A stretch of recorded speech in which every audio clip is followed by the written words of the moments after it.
సమయం కూడా ఆసనమైంది. అదేవిధంగా ఆయనకి ఏంటంటే కొత్త కొత్త వార్తలు, అబద్ధాలు సృష్టించడం. అబద్ధాలకు ఎవరంటే care of address Jaganmohan Reddy. నేను ఈ మాట ఎందుకు చదువుతున్నా, ఏదైనా ఇష్యూ వచ్చిందనుకోండి, దాన్ని డైవర్ట్ చేయాలి ఇమీడియట్గా. కొత్తగా ఒక క్రియేట్ చేస్తారు. వాళ్ళ దగ్గర పోలీసు యంత్రాంగం ఉంటుంది.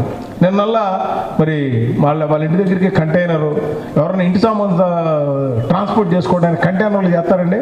ఓపెన్ లారీ ఉంటుంది, ఆ లారీల్లో సామాను, ఉల్లిపాయలు లేకపోతే ఏమైనా వేసుకుంటారు. వాళ్ళు చెప్పేదానికి కూడా అర్థం ఉండాలి. Diversion of the politics. ఇవాళ మీరు ఏ డైవర్షన్ చేసినా మీకు ఒకసారి అవకాశం మీరు అడిగారు, మీకు ఒక్కసారి అవకాశం ఇచ్చారు, ఆ అవకాశం కూడా అయిపోయింది. ఇంకా మళ్ళీ ఒకసారి మీకు అవకాశం కూడా ఇచ్చే పరిస్థితి లేదు. అదేవిధంగా మీరు నిన్న చెప్పినటువంటి మీ ఇంటికి ఎందుకు ఆ లారీ వచ్చింది, కంటైనర్ ఎందుకు వచ్చింది, ఆర్టీసీ వాళ్ళ ఉన్న కంటైనర్ పోలీస్ స్టిక్కర్ వేసుకుని ఎందుకు మీరు మార్చాల్సినంత అవసరంగా ఉంది. మరి దానికి కూడా మీరు సమాధానం చెప్పాలి.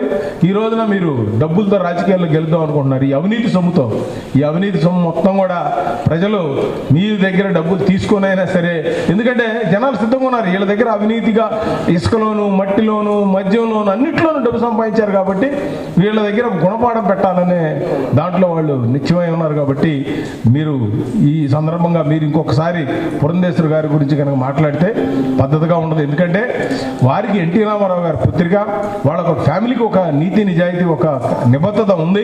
భారతీయ జనతా పార్టీ ఒక క్రమశిక్షణ గల పార్టీ. కాబట్టి మీరు మా మీద మీరు ఏదైనా మాట్లాడదలుచుకుంటే పొలిటికల్గా మాట్లాడండి. కానీ మీరు చేసే అవినీతి కార్యక్రమాలు, మీరు చేసే పిచ్చి పనులకి మీరు ఆ రాయలసీమలో మీరంటే మీ ఫ్యామిలీ అంటే ఎలా ఉందో మీకు తెలియదు కదా. ఇవాళ అటువంటి పరిస్థితుల నుంచి కాకుండా ఇవాళ మద్రాసులో ఉన్నా, మరి హైదరాబాద్లో ఉన్నా, విజయవాడలో ఉన్నా మేడము ఒక కేంద్ర మంత్రిగా చేసిన 5 భాషలు మాట్లాడగల కెపాసిటీ ఉన్నటువంటి వ్యక్తి.